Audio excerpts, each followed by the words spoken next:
నమస్తే, welcome to our channel. నేను సౌజన్య. Junior NTR ఒక ప్లాట్ని కొన్నారు. సో దాని వెనకాల చాలా ఇష్యూస్ ఉన్నాయని చెప్పేసి కొన్న తర్వాత తెలిసింది. సో కొన్నప్పుడు మాత్రం ఒక బ్యాంక్ దగ్గరే లోన్ తీసుకున్నారు అని చెప్పేసి అమ్మనేట్ అండ్ ఆవిడ చెప్పారు. బట్ కొన్న తర్వాత జూనియర్ ఎన్టీఆర్కి 4 బ్యాంకులు వాళ్ళు ఫోన్ చేస్తున్నారు. సో ఇలాంటి ఇష్యూస్ ఉంటే వాటి నుంచి ఎలా బయటపడాలి, మరి జూనియర్ ఎన్టీఆర్ ఈ ఇష్యూకి సంబంధించి, ప్లాట్కి సంబంధించి ఏం చేశారు, ఇలా దీనికి సంబంధించి మరిన్ని నిజాలు మనకు తెలియచేయడానికి ఈరోజు మనతో పాటు ఉన్నారు real estate expert Nandi Rameshwar Rao గారు ఉన్నారు. వారితో మాట్లాడదాం. నమస్తే అండి. నమస్కారం.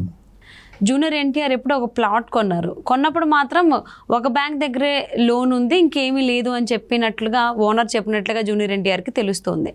కానీ కట్ చేస్తే దాని తర్వాత ఇంకొక 4-5 బ్యాంకులు జూనియర్ ఎన్టీఆర్ గారికి కాల్ చేసి, మీరు ఏదైతే లోన్ తీసుకున్న అమౌంట్ ఉందో అది మీరు కడతారా, లేకపోతే మీ ల్యాండ్ని మేము కబ్జా చేయాలా, అంటే మా హ్యాండ్ ఓవర్లోకి తీసుకోవాలా అని వాళ్ళు అడుగుతున్నారు అన్నట్టుగా ఒక వార్త సోషల్ మీడియాలో చక్కర్లు కొడుతోంది.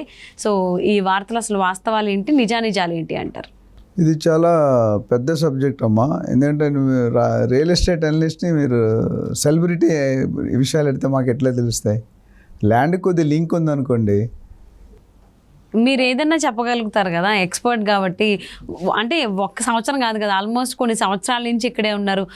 కొన్ని కంపెనీస్కి మీరు సీఈఓగా ఉన్నారు. అండ్ క్రోర్స్ బిజినెస్ మీ హ్యాండ్లో చాలా చేశారు కాబట్టి మిమ్మల్ని అడగడం జరుగుతుంది. సో జూనియర్ ఎన్టీఆర్ గారు యాక్చువల్లీ శుభ పరిణామం కాదు. ఎందుకంటే ఎవరైనా డబ్బులు సంపాదించాక ప్రాపర్టీ కొనుక్కోవడం, కారు కొనుక్కోవడం అనేది సహజం.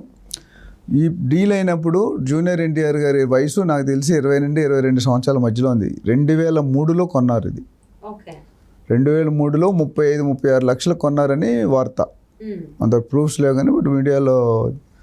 అయితే అప్పుడు రామారావు గారు కొనుక్కునేటప్పుడు అడిగారంట, దీనికి ఏమైనా లిటిగేషన్స్ ఉన్నాయా, ఏమైనా అప్పులు ఉన్నాయా అంటే, ఒక బ్యాంక్లో లోన్ ఉంది సార్, ఆ లోన్ తీస్తే మనకు ఒరిజినల్ డాక్యుమెంట్ వచ్చేస్తాయి అని చెప్పారు.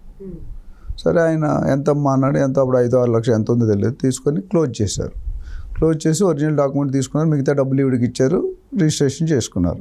అక్కడ వరకు సినిమా బాగానే ఉంది. కట్ చేస్తే కొన్ని సంవత్సరాల తర్వాత బ్యాంకు మేనేజర్స్, 1 కాదు 2 కాదు 4 బ్యాంకులు, ఎస్బీఐ, తర్వాత Sindh, oriental bank of commerce, అట్లా బ్యాంకులు లోన్ ఇచ్చాయి. ఒకటే ప్రాపర్టీ మీద ఎవరైనా బ్యాంక్ ఒక్క లోనే ఇవ్వాలి. మాకు ఇండస్ట్రీ ఆయన ఉన్నాడు, ఆయన పేరు అది చెప్పను, ఒకటే మిషన్ మీద 4 లోన్ తీసుకునేవాడు. అలా ఎలా పాసిబుల్ అవుతుంది? మిషన్ ఫ్రంట్ ఒకటి చూపిస్తాడు, మిషన్ బ్యాక్ ఒకటి చూపిస్తాడు, మిషన్ రైట్ లెఫ్ట్. అదే సినిమాలో చిరంజీవి గారు రమ్యకృష్ణ ఫేస్ ఒకసారి తిప్పంటాడు చూడు, లెఫ్ట్ టర్నింగ్ ఇచ్చుకో అంటారు, అట్లా నగ్మనే. సో అట్లా ఏంటంటే మిషన్ చేసేవాడు చెత్తకోట దరిద్రాలకు అనంతకోట ఉపయోగాలని సామెత ఉంది కదా. సో ఒకటే మిషన్ మీద 4 బ్యాంకులు లోన్ తెచ్చుకున్న గనుడు ఇప్పుడు 5 బ్యాంకు రికార్డు. ఇది సుంకు గీతాలక్ష్మి అనే ఓనర్.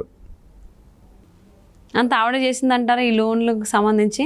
అంటే first junior NTR world level celebrity figure అండి. టాప్ RRRలో ఆస్కార్ అవార్డు వచ్చాక ఆయన రీచ్ ఎక్కడి దాకా వెళ్ళిపోయిందంటే వరల్డ్ లెవెల్లో వెళ్ళిపోయింది. అలాంటి మనిషిని మోసం చేయగలిగే గుండె ధైర్యం ఉందంటే ఈవిడేమో మెచ్చుకొని సన్మానించాలి. ఈ సుంకు గీతాలక్ష్మి ఎవరైతే ఉన్నారో, ఇది కూడా లోన్లు ఎప్పుడు తీసుకున్నారంటే 1996 నుండి ఉన్నాయంట లోన్లు.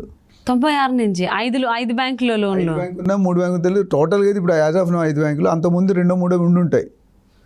అంటే అక్కడ కేవలం బ్యాంక్ మేనేజర్లు ఈవిడ కుమ్మక్కయ్యారు. అందులో క్లియర్ ఇండికేషన్ ఉంది.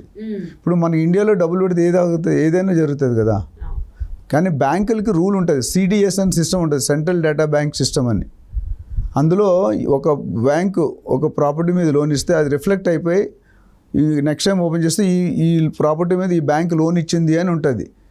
మరి అది చూసి కూడా వీళ్ళు చేయలేదా అది తెలియదు. అంటే వాంటెడ్లీ చేసినట్టు ప్రీ ప్లాన్డ్గా పెద్ద ఆయన కదా అంటే పట్టించుకోడు కదా, లేదా అదొక రీజన్ అయి ఉండొచ్చు. అంటే ఒకటైతే ఓనరు బ్యాంక్ వాళ్ళు కుమ్మక్కయ్యారు, ఇది క్లారిటీ.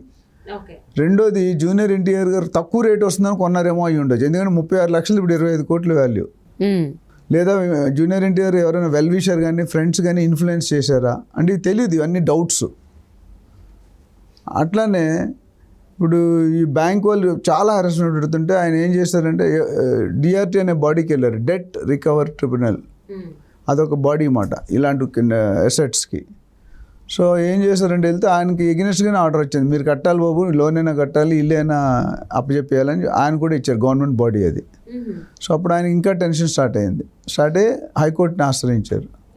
హైకోర్టుని ఆశ్రయిస్తే వాళ్ళు ఏమన్నారంటే ఆ డిఆర్టీ ఏదైతే నోటీస్ ఇచ్చిందో మీకు, అది మీ డాక్యుమెంట్ అంటే ప్రాపర్టీ తాలూకా లింక్ డాక్యుమెంట్ అన్నీ ఫైల్ చేసి మాకు 3వ తారీఖులో జూన్ 3వ తారీఖులో సబ్మిట్ చేయండి.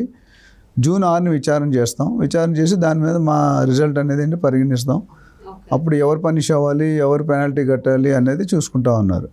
జనరల్గా ప్రాపర్టీ కొనుక్కునేటప్పుడు ఈ సెలబ్రిటీలకి ఎప్పుడు కూడా ఒక లాయర్ ఉంటాడు, ఒక మేనేజర్ ఉంటాడు, ఒక చార్టర్డ్ అకౌంటెంట్, వీళ్ళు డబ్బులని మరి మేనేజ్ చేయాలి కదా. అవును. అలాంటి మరి ఈయన ఎలా మోసపోయాడు అనేది అందరికీ క్వశ్చన్ మార్క్. ఎవరైనా ప్రాపర్టీ, నేను కూడా బంజారాహిల్స్ ప్రాపర్టీ తీసుకున్నప్పుడు ఈసీ ఎన్కంబరెన్స్ సర్టిఫికేట్, ప్రాపర్టీ తాలూకా జాతకం మొత్తం చెప్తుంది, ఎప్పుడు స్టార్ట్ అయింది, ఎన్ని చేతులు మారాయి, ఎవరు కొన్నారు, ఎవరు అమ్మన్నారు అని చెప్తారు. రెండోది మీకు దాని మీద లోన్లు ఏమన్నా అంటే మార్టిగేజ్ ఉన్నా, లోన్లు ఉన్నా రిఫ్లెక్ట్ అవుతాయి. అది ఎప్పుడు ఈసీ తీసుకుంటే, సపోజ్ జూనియర్ ఎన్టీఆర్ గారు ఈసీ తీసుకున్నారనుకోండి, కొద్దిగా సేఫ్, ఎందుకంటే EC is given by SRO, sub register, which is a government body.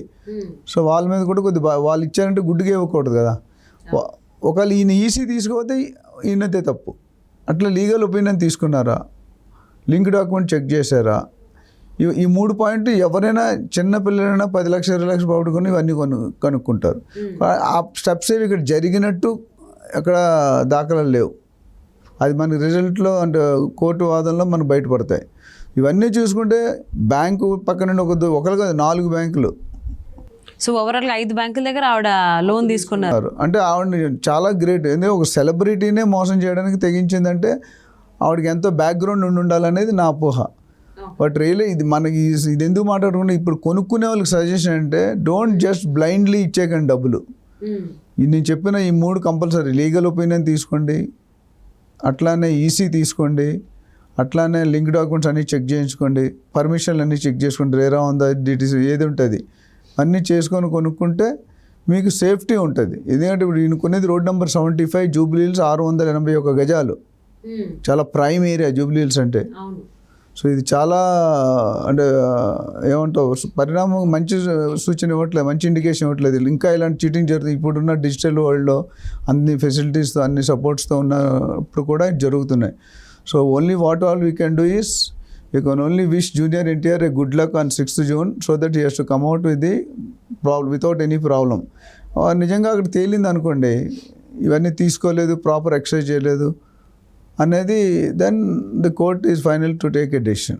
So అంటే ఇన్ కేస్ బ్యాంక్ వెళ్తే తప్పిదం, వాళ్ళు ఆ ల్యాండ్ ఓనర్ ఎవరైతే ఉన్నారో, సో గీత గారు వాళ్ళే కలిసి చేశారు అని కనుక ప్రూవ్ అయితే జూనియర్ ఎన్టీఆర్ డెఫినెట్గా యాక్షన్ తీసుకుంటారు. ఎందుకంటే యాజ్ ఓనర్ మనం కూడా చెప్పాలి. ఇప్పుడు అప్పులు ఉండడం తప్పు లేదు, చెప్పకపోవడం తప్పు. తెలంగాణ ఇవ్వడం తప్పు కదా, ఇచ్చే విధానం తప్పు అన్నారు. ఈవిడికి అప్పులు ఉండడం తప్పు కాదు, అప్పులు చెప్పకపోవడం అనేది ఇండికేషన్. అంటే ఇది ఇంటెడ్, అవును, కావాలని చేసినట్టుగానే తెలుస్తుంది. ప్రీ ప్లానింగ్ ఉంటుంది. అంటే లేపేయాలనుకోండి స్పాట్, ప్రీ ప్లాన్డ్గా స్పాట్ చేసి చెప్తారు. సో అంటే చాలామంది కామన్ మ్యాన్ ఇలాంటి రియల్ ఎస్టేట్కి సంబంధించి మోసపోవడం అనేది వింటూ ఉంటాం. ఇప్పుడు జూనియర్ ఎన్టీఆర్ అలా మోసపోయారు ల్యాండ్కి సంబంధించి అని తెలుస్తుంది. సో ఏదేమైనా కానీ సో ఆయన చేయలేదు కాబట్టి, సో చేయలేదు కాబట్టి మీరు ప్రూవ్ అవ్వలేదు. ఆయన అప్పు చేయలేదు కదా, వేరే వాళ్ళు చేస్తే ఈయన ఇరుక్కుపోయారు. బాధ్యత ఉంది కదా. ఇప్పుడు లంచం ఇచ్చేవాడు కంటే లంచం తీసుకునేవాడు కంటే లంచం ఇచ్చేవాడు తప్పు. ఈయన ఏమన్నా వీళ్ళ స్టాఫ్ ఉంటారు కదా, వాళ్ళని నమ్ముండొచ్చు. మరి వాళ్ళు ఎక్కడ మిస్ చేశారు, ఏ లీగల్ ఒపీనియన్ తీసుకోలేదో, లేకపోతే ఏ ఈసీ తీసుకోలేదో, ఇప్పుడు మీరు చెప్పినటువంటి ఈ 3 అంశాలు ఏవైతే చెక్ చేసుకోలేదు అనుకుంటా. చిన్న సజెషన్ అంటే ఎవరైనా కొనుక్కోవాలనుకుంటే ఇంత costly property, better go for a real estate professional agent. Compulsory వెళ్ళండి, వాళ్ళకి 1-2% తీసుకుంటారు, వాళ్ళని అవాయిడ్ చేస్తే 98% రిస్క్లో పడుతుంది. ఇలాంటి మెంటల్ టెన్షన్స్ తీసుకునే బదులు ఒక ఎక్స్పర్ట్ దగ్గరికి వెళ్ళి ఒపీనియన్ తీసుకుంటే ఇలాంటి వాటికి దూరంగా ఉంటే ₹1000 ఇస్తారు 1%. దానికి మీరు 99,000 బాగానే ఉంటుంది, 99,000 సేఫ్ ఉంటుంది కదా. అవును, కానీ మెంటల్ టెన్షన్ ఉండదు కాబట్టి ఏదేమైనా కానీ జూనియర్ ఎన్టీఆర్ అయితే ఆ ల్యాండ్ ఇష్యూకి సంబంధించి తొందరగానే బయటపడాలని చెప్పేసిద్దామండి. Thank you so much. Thank you అమ్మా.